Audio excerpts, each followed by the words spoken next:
So, hello. Today I want to talk about memories. Um, yeah. So, I woke up this morning. I want to talk about Jordan. Um, I woke up this morning and it was pouring rain, and I had the dogs cuddled up with me, and I've just always viewed the rain as, I don't know, it feels like memories. It makes you remember things. Oh, let's keep Lady in the shot. It makes you, I don't know, reminisce, I think. Um, Rain is often used in visual arts like movies and shows and whatever to represent important events, funerals for one, but weddings or sadness or reminiscing or, deep thoughts. Rain just, it makes you slow down and think, I think. I said think twice. And I know I'm not ready to talk about my loss and all of that, but I would love to talk about who Jordan was. He was an amazing person. And so as not to confuse normies, although Jordan no longer is living in this world, I might refer to him in the present tense at times because for someone who is grieving a loved one that was very everything in their life, the person is never really fully gone. They say you die two deaths. One is your physical death, and the second is, I think they call it the ego death, or, it's when people stop saying your name and stop remembering you, when there's no one left that remembers who you were. And by putting stories about who he was on the internet, it's one way for him to live on forever. Someone may watch this 100 years from now. There's my ego thinking that I'll have any relevance in a future society. But having a story of who he was out there in the world, someone might still remember, even if it's just off stories. Like my son never met my mom, but he knows things about her because I've talked about her to him. So while he never personally met her, there is this memory of her through me. And this is why storytelling is such a wonderful thing, and why accurate history is such a great thing, because then you never forget. And so I'm not really sure what all about Jordan I want to talk about. Actually, I know one right away. We had this ongoing battle our first winter together. See, our room was in the basement, which is where I'm at now. And we have this sofa bed, which is the sofa that I use now. But at the time, we had it put together like a bed, and we were on the other side of the room. Anyways, it's very cold in the basement. There is no heat in the basement. There is a heating pipe that runs through the ceiling that vents to upstairs. And at some point, someone, not us, cut a hole in this pipe and so created a heating vent that came directly on top of where the bed was located. Which, now that I've moved the bed, I'm not sure how cozy the basement will be once it gets cold out. Because we keep the house a nice brisk, oh, my eyes a little itchy. We keep the house about 66 to 67 degrees, which I'm not sure what that is in Celsius for my Brazilian and friends abroad, but look it up. It's not that warm. So it's a good time to bundle up and sit with a blanket and wear a hoodie. And because, yeah, if your hands and feet are outside of a blanket or socks, you might get a little chilly. It's about 5 degrees colder than that in the basement. So we do have a little space heater, but we don't keep it on unless there's a person here for it, because that's a good way to start a fire. Okay, now I'm doing like instructional shit. Let me get to the story. Anyways,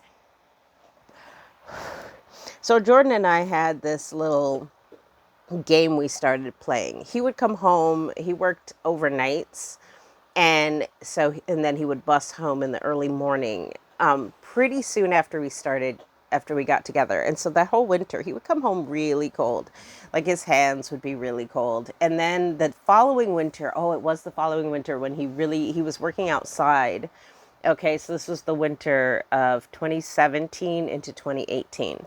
And he would work outside with carts, and they would give him the little heating packs to put in his gloves and things like that. But he'd come home from working outdoors corralling carts in really bitter cold weather. Now he's a hardy Minnesota boy, but it was cold, and he would just love to wake me up with an icy cold hand. And of course, I would always get him back. So it became a game of who could get the coldest hands. Like I would literally stand outside to get my hands real icy and, put it on a normally very warm area like the back of your neck or down warm, cozy places where clothes normally are. I'm not going to get too gritty. Or like under the arm is a place that's usually pretty warm. There's a lot of places that your back, oh my God, cold is so uncomfortable on your back when you're not ready for it. So we had this game going. And then one day, so he was also a smoker, and his cherry fell off the cigarette and it landed on me, like on my chest. And he picked it up with his bare hands because, I don't know, he's crazy like that. He always thought fire couldn't hurt him. Even as he like, ow, ow, ow. But he picked it right up off me, but I had a slight burn. And so he went to the fridge to get a cold pop, Guaraná, because I keep Guaraná for, if you are not familiar with Guaraná, quick tangent here. If you are not familiar with Guaraná, it is a Brazilian pop. It is amazing. It's high in energy. I love it. It's great. So I order it and sparingly drink it because I'm not a big pop person, but I will drink Guaraná. Yeah, it's the best. So anyways, he went and grabbed this cold pop and went to put it on my burn. Except the little shit did not put it on my burn. I was expecting him to put it on the burn immediately, but he took advantage of my vulnerable state and he put it on my back. Which, of course, I was not happy about.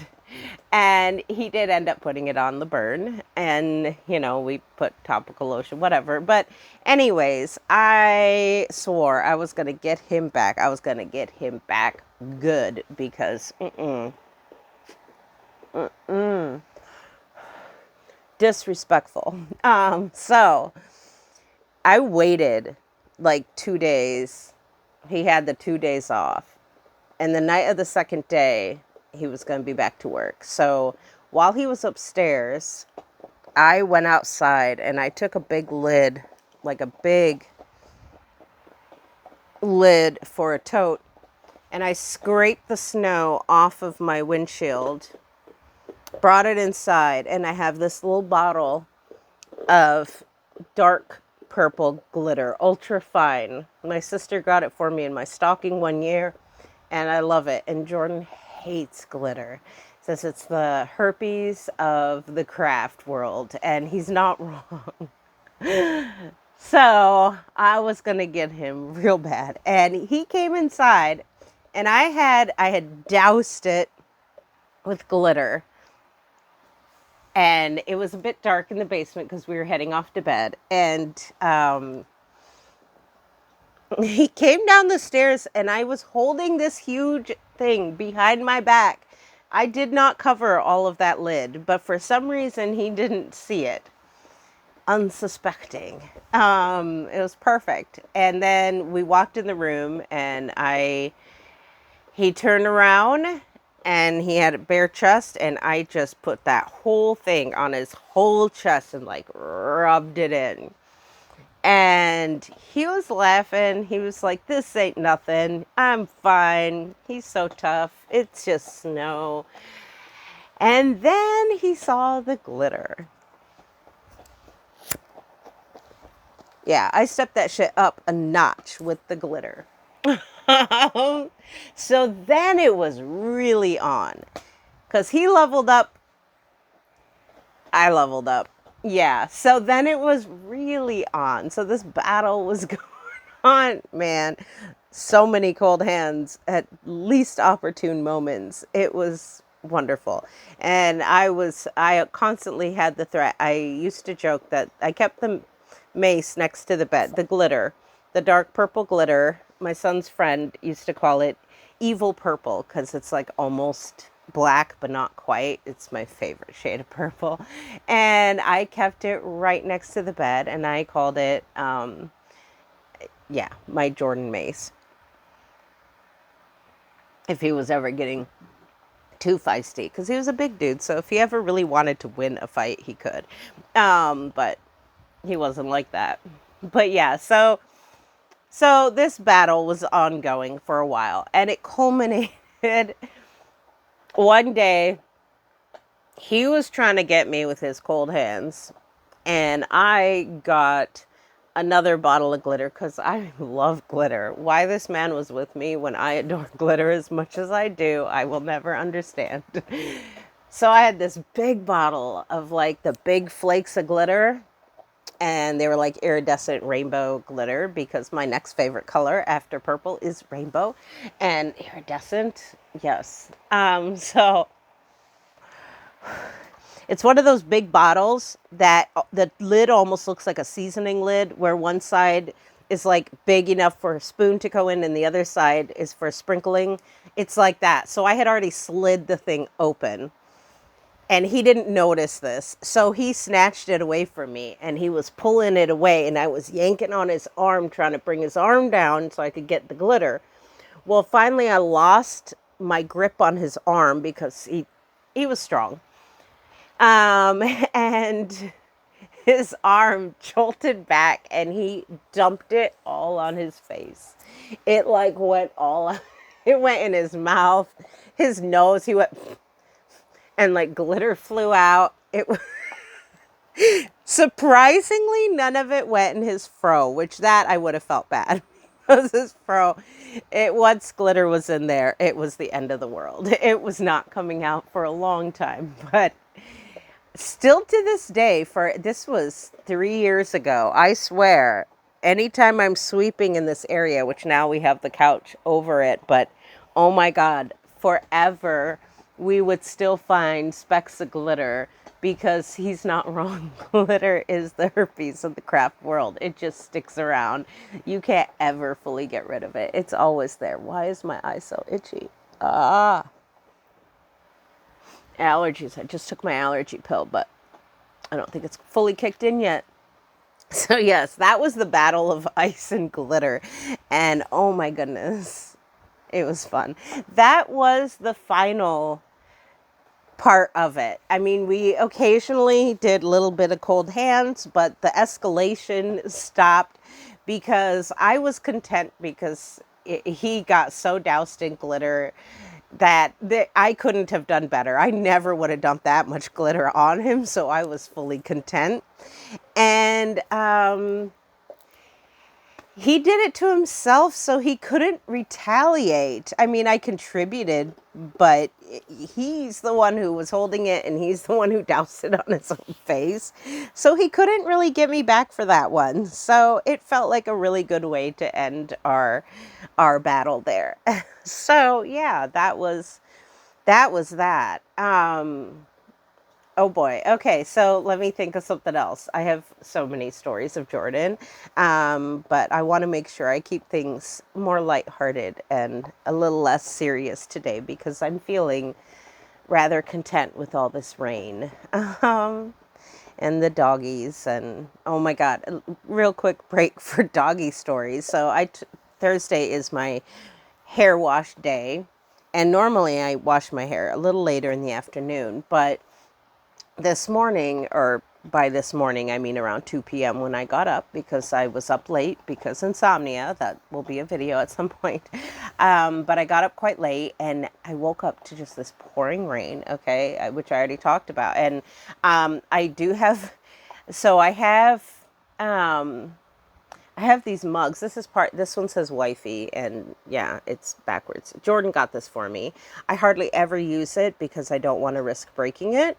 But whenever I don't have, if I haven't washed my mugs in a couple of days, by a couple of days, I mean like around a week, which does happen on occasion, then this is the last clean mug. However, I have been keeping up with it because my depression has been more manageable. I am on antidepressants.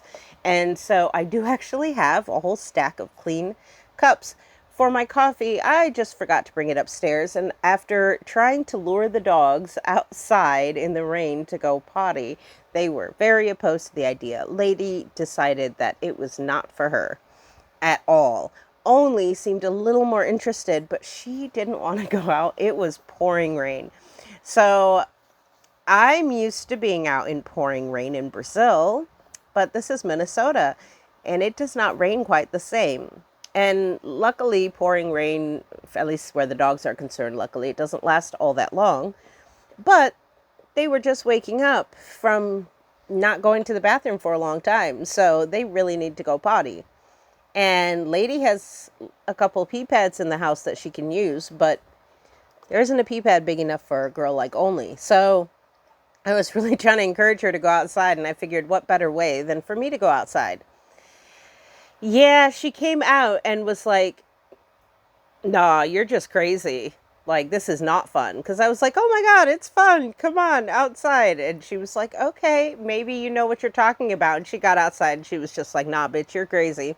This is not fun. This is lots of rain. It's very wet and cold. And yeah, so I continued to try to go outside. So I ended up soaking wet. And so I was like, all right, I need to change into clean clothes, so may as well take my shower now and change into clean, dry pajamas. So I took my shower early, and then luckily by then the rain had subsided and Only was able to go outside in minimal rain and do her lady business, her potty business outside, and she is very content now. She's had her breakfast, and yeah, Lady, on the other hand, is a little uncomfortable with rain, so she's decided to curl up with me here. But she seems to be settling down. The rain is pretty quiet now, so. But yeah, that was a little sidetrack about the dogs this morning and Only thinking I'm just nuts. She might not be wrong. Double negatives. She might be right. Let's say it that way. And I spilt coffee down my front. I am a little kooky. Lady's like, Mom, you did it again. So that's what I get for trying to talk and drink coffee. And yeah, seriously, I've only just gotten up about half an hour ago. I responded to texts from clients and made a couple phone calls, got to do the business stuff. And now I'm just like, I'm just going to chill and I'm going to talk about Jordan. So here's another one. So again with the basement. So our basement stairs are pretty narrow and rickety, as basement stairs often are. I mean, they're quite sturdy, except the second step from the top is taller than all the other steps, and it's a little wobbly. And so a lot of people have had like a little trip on it. No one's been injured so far. We've been here 5 years, but there's been moments. Even the dogs have tripped over this step. And okay, I'm going to try not to smoke. So, so anyways, and then the ceiling part is, it's a narrow staircase for the basement. Like, they're safe, but you have to be a little mindful with that top step. So anyways, oh my God, my feet are so itchy. Super side note. Mosquitoes, man. I got mosquito bites. You can't see in the video, but I have like these big welts from mosquito bites, and my skin is so friggin' delicate and sensitive that everything just welts up, and my anti-allergy doesn't help with mosquito bites. Okay, little rant there. So anyways, Jordan wanted to practice carrying me down the stairs, as practice for carrying me over the threshold into the house. And now we're not super traditional people, so, We were planning on a courthouse wedding, so nothing fancy, so we didn't need to do the threshold thing, but, you know, he's a bit of a romantic, and so he wanted to do it, and he decided the best way to practice walking 2 steps on a flat surface was to carry me down our stairs. And I'm like, that's not the same thing. That's not practice. That's like running a marathon to prepare to walk 2 blocks to the grocery store. Like, it's an unnecessary amount, but it's sweet. So now Jordan had this thing about he was a manly man. He was raw, he was tough, he was strong. And he was right. He was a tough, strong guy. However, I am a tough, I'll say tough, strong girl.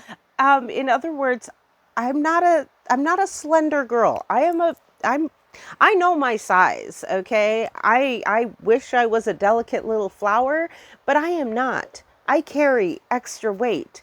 It adds a lot of curve, but it also adds a lot of weight. I definitely weigh quite a bit more than a feather. So this Mr. Manly Man decided he was going to carry my fat ass down the stairs. And I was telling him it was a bad idea because I'm like, oh my goodness, good Lord, you know that's not a great idea. And yeah, he just wasn't convinced. He was like, I'm a manly man. I'm like, I'm not distrusting or diminishing your manliness, but I, yeah, it's like carry a different woman down the stairs. That might work. Or a smaller man. Like, but me, no, you're going to hurt yourself. Possibly me too.